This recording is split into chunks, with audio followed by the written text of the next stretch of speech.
tribu de Seth Godin ou de Seth Godin. Moi, je préfère dire Seth Godin. Aujourd'hui, je te propose un nouveau résumé de livre, mon ami.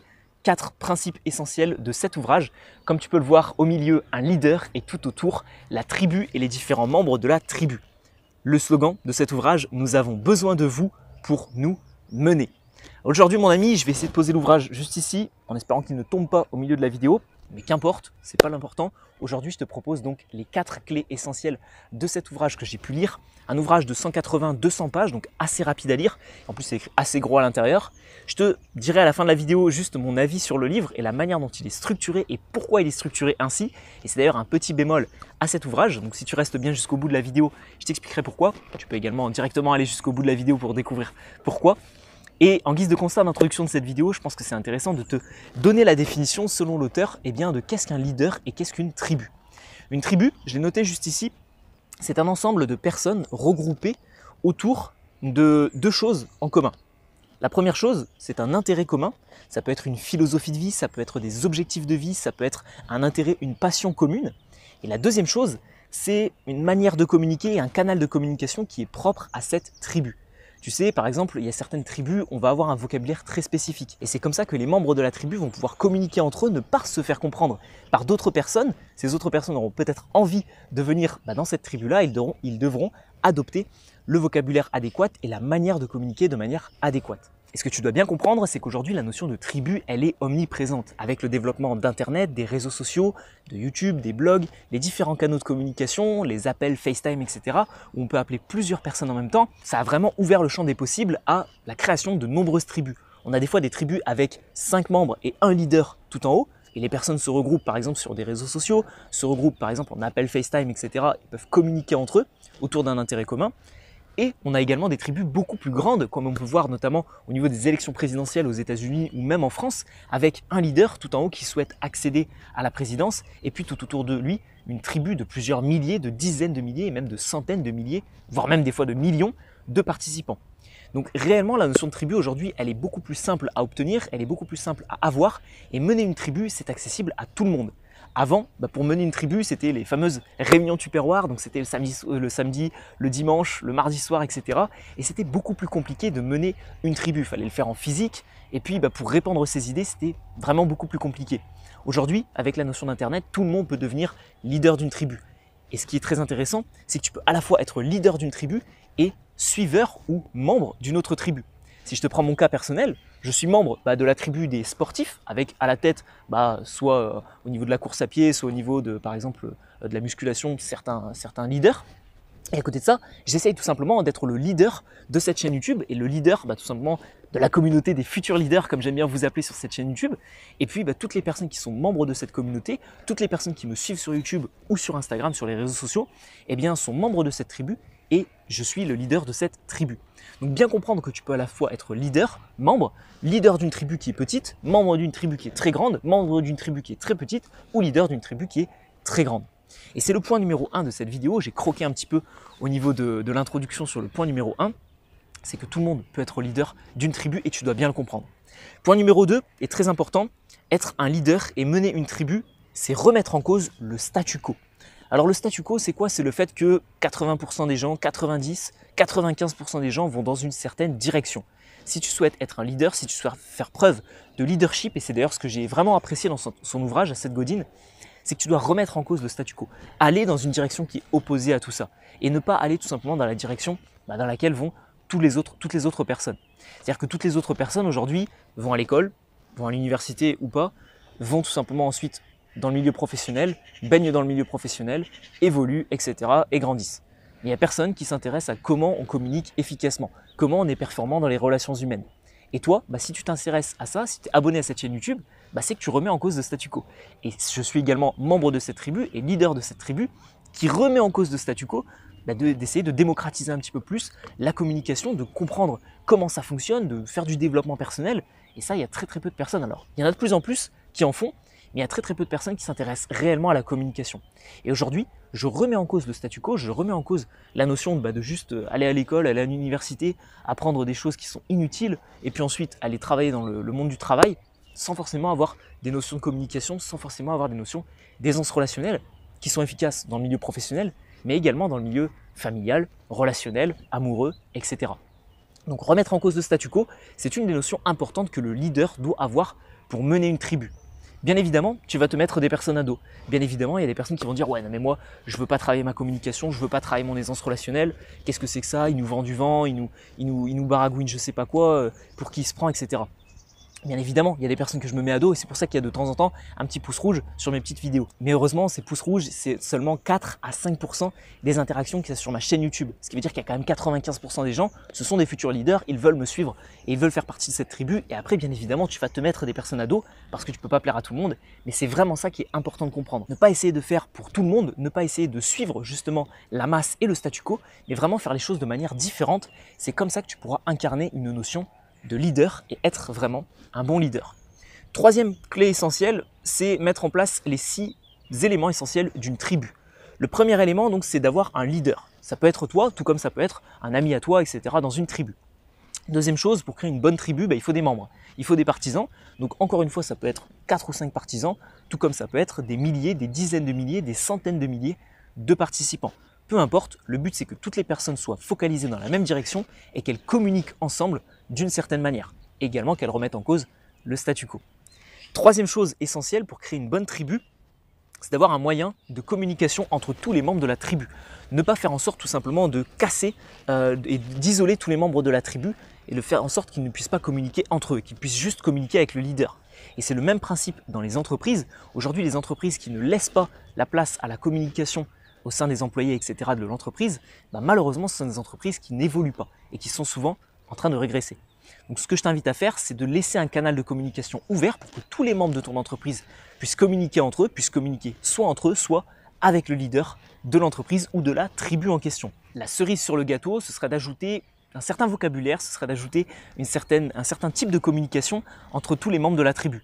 Si je te prends par exemple une tribu très connue aujourd'hui sur YouTube et une personne qui, en termes de marketing, en termes de communication, me fascine beaucoup, ça va être Team InShape. Aujourd'hui, ils ont tout un vocabulaire autour des petites, autour de l'huile d'olive, autour de damn, boom, etc.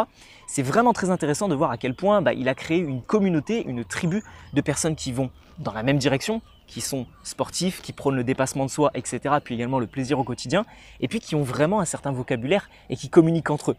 Et en fait, quand une personne va dire damn, quand une personne va dire boom, etc., eh bien souvent ce qui va se passer, c'est que d'autres personnes autour vont pouvoir reconnaître que cette personne fait partie de la tribu. Et donc ça va vraiment être un lien fort et ça se renvoie directement à la pyramide de Maslow, au besoin d'appartenance, le fait d'appartenir à une communauté. Et bien là, on est carrément dedans. Donc vraiment, la cerise sur le gâteau, ce serait que les membres puissent communiquer entre eux et en plus de ça, qu'ils aient une certaine manière de communiquer entre eux. Quatrième chose importante pour créer une bonne tribu, c'est d'avoir une histoire commune. C'est-à-dire que tu vas devoir, soit si tu es le leader de cette tribu, tu incarnes peut-être cette histoire toi-même. Moi personnellement, en tant qu'ancien timide, eh bien j'essaye d'incarner cette histoire d'une personne qui était timide, qui n'osait pas communiquer avec les autres, qui n'avait pas confiance en lui, etc. et qui a vraiment fait tout un travail de développement personnel pour aujourd'hui pouvoir communiquer efficacement. Aujourd'hui, faire une vidéo dans un... Alors là, on est dans un espèce de parc à Olivier, dans le sud de la France, mais juste avant, je t'ai filmé une vidéo où j'étais dans la rue, puis il y avait des gens qui passaient, des gens qui couraient, des gens qui me regardaient. Donc vraiment, cette histoire, tu vois, c'est l'histoire du garçon qui était timide, qui a fait du développement personnel et qui aujourd'hui est beaucoup plus épanoui dans les relations humaines. Et c'est l'histoire que je prône et c'est l'histoire de notre tribu. Et c'est une histoire qui peut être commune à d'autres membres de la tribu. Je vois beaucoup de personnes m'envoyer des messages sur Instagram ou de répondre à mes mails et me disant William, j'étais très timide, aujourd'hui j'ai amélioré ma communication, mon aisance relationnelle grâce à toi, grâce à ton histoire, j'ai pu faire un copier-coller de celle-là et aujourd'hui je t'en remercie pleinement. Donc vraiment très intéressant avoir cette notion d'histoire en commun. Cinquième chose, ça va être la notion de projet, de rêve ou d'objectif en commun. Si je reprends la tribu dans laquelle je suis le leader et dans laquelle tu fais partie mon ami, eh bien nos objectifs communs sont de décupler aisance relationnelle, améliorer nos relations sociales pour avoir une vie qui est beaucoup plus riche, beaucoup plus saine et être beaucoup plus épanoui au quotidien. Et ça, je pense que si tu n'as pas ces valeurs-là comme valeurs fondamentales de ton quotidien, tu peux directement quitter cette vidéo et puis te désabonner de cette chaîne YouTube. Par contre, si c'est quelque chose qui t'intéresse, développer aisance relationnelle, que tu as compris que les relations humaines c'était extrêmement important, fatalement, tu fais partie de cette tribu automatiquement. Donc avoir des objectifs communs, des rêves, très important. Et sixième chose, avoir la foi et la vision de la tribu. Avoir foi en la vision plutôt de la tribu. C'est-à-dire que tous les membres de la tribu, s'ils perdent cette foi, s'ils se rendent compte que la communication c'est pas important, s'ils se rendent compte que les relations humaines c'est pas important, s'ils se disent l'épanouissement personnel, je vais mettre ça de côté, c'est pas très important dans ma vie, là par contre ils perdent foi en la notion fondamentale de la tribu, et ce qui va se passer c'est qu'à ce moment-là, ils ne feront plus partie de la tribu et ils vont totalement délaisser la tribu. Et c'est ce qui m'est par exemple arrivé avec la notion de la team in shape. Quand j'ai commencé la musculation, j'avais à peu près 17-18 ans, j'étais à fond dedans, j'étais vraiment dans ce délire-là, et puis après petit à petit j'ai commencé à m'éloigner de cette tribu, tout simplement parce que je n'avais plus les valeurs en commun et je ne partageais plus cette vision-là. Donc si les membres de la tribu ne perdent pas foi en cette vision, ça peut être également un parallèle que tu peux faire avec le milieu de l'entreprise, le milieu professionnel. Si les personnes perdent foi en ton projet, ce qui va se passer, c'est qu'automatiquement, ils risquent de quitter ton entreprise. Donc, bien garder ça en tête pour faire en sorte de créer une bonne tribu. 1. Un bon leader. 2. Des membres. 3. Un moyen de communication et idéalement un vocabulaire propre. 4. Une histoire. 5. Des objectifs, rêves ou projets communs. Et 6. Garder la foi en la vision du projet et également en la vision de la tribu. Alors maintenant qu'on a vu que tu pouvais devenir le leader d'une tribu, maintenant qu'on a vu qu'il fallait remettre en cause le statu quo pour être un bon leader, et qu'on a vu les éléments essentiels d'une bonne tribu, je souhaiterais, en guise de quatrième et de dernier point, faire un gros warning sur une notion qui peut vraiment brûler et détruire totalement une tribu. Ça va être la notion de gloire, la notion de notoriété, tous les avantages que tu peux avoir à mener une tribu, et également peut-être la notion d'argent. C'est-à-dire que quand tu vas mener une tribu, ce qui peut se passer, c'est que tu vas avoir tous ces aspects-là, la gloire, la notoriété, la reconnaissance des membres de la tribu, peut-être de l'argent, beaucoup d'argent des membres de la tribu, et puis le fait que également tu vas pouvoir avoir cet impact sur la tribu. Et toutes ces choses peuvent venir détruire la tribu si le leader ne les utilise pas correctement. C'est-à-dire que si tu ne te focalises pas uniquement sur le développement de la tribu, le bien-être de la tribu, la communication de la tribu, mais que tu souhaites tout simplement juste obtenir les bénéfices de la tribu, donc comme je te l'ai dit, notoriété, gloire, avantages, etc. etc. Ce qui va se passer, c'est qu'en fait, tu vas délaisser complètement la tribu et tu vas te focaliser uniquement sur les avantages. Et c'est là où on va voir des personnes qui vont prendre la grosse tête, on va voir des personnes qui vont délaisser la tribu et puis juste profiter des bénéfices. Et puis plus être dans cette notion de développement de la tribu, ou plus être dans cette notion de prendre soin des membres de la tribu. Et là, on va avoir des personnes qui vont du coup détruire totalement la tribu. Les membres de la tribu vont perdre confiance en leur leader et à ce moment-là, la tribu va exploser. Donc bien faire la différence entre les avantages et les bénéfices d'être leader d'une tribu et puis la tribu en elle-même, les objectifs de la tribu et puis la vision ou le projet que tu avais à la base et en initial. Voilà donc pour le résumé du livre Tribu de Seth Godin, mon ami. Alors, le gros point négatif de cet ouvrage, c'est qu'en fait, il n'y a pas de sommaire à l'intérieur. C'est-à-dire qu'au début, je l'ai acheté parce que j'en avais entendu parler, puis Seth Godin, c'est un auteur que j'aime beaucoup. Je l'ai acheté, j'ai commencé à regarder au début, pas de résumé, enfin pas de sommaire. J'ai regardé à la fin, pas de sommaire non plus. Je me suis dit, c'est bizarre. Donc, je l'ai lu, et en fait, c'est essentiellement plein de points qui sont un petit peu parsemés par-ci par-là. Et à la toute fin, j'ai compris pourquoi l'auteur avait fait ça, tout simplement pour nous expliquer qu'il voulait remettre en cause le statu quo et remettre en cause l'écriture d'un livre de manière traditionnelle.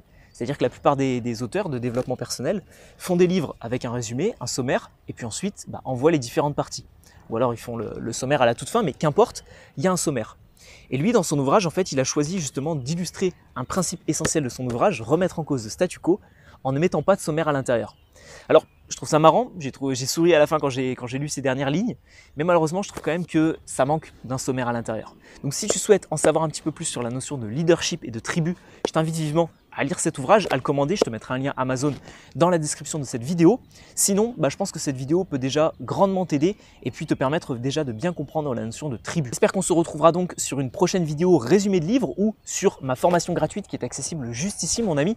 C'est une formation qui peut te permettre d'améliorer ta communication, ton aisance relationnelle et aussi ton leadership. Si tu souhaites mener une tribu, je pense que c'est important que tu puisses communiquer efficacement, avoir de la prestance à l'oral, parce que tu vas forcément devoir à un moment donné communiquer avec les membres de ta tribu. Donc tu as juste à cliquer juste ici sur la petite miniature qui s'affiche ou dans la description de cette vidéo également. Tu auras ensuite juste à rentrer ton email sur la page de mon site internet et puis on se retrouve directement sur ta boîte mail pour ta première heure de formation avec moi. Je serai très honoré de t'aider là-dessus, de t'accompagner là-dessus et de te permettre de rejoindre les 3000 autres participants, un petit peu plus de 3000 actuellement, autres membres de cette formation gratuite. Donc si ça t'intéresse, tu sais où cliquer, là ou dans la description de cette vidéo. Prends les choses en main, futur leader, et on se retrouve de l'autre côté. Ciao, ciao.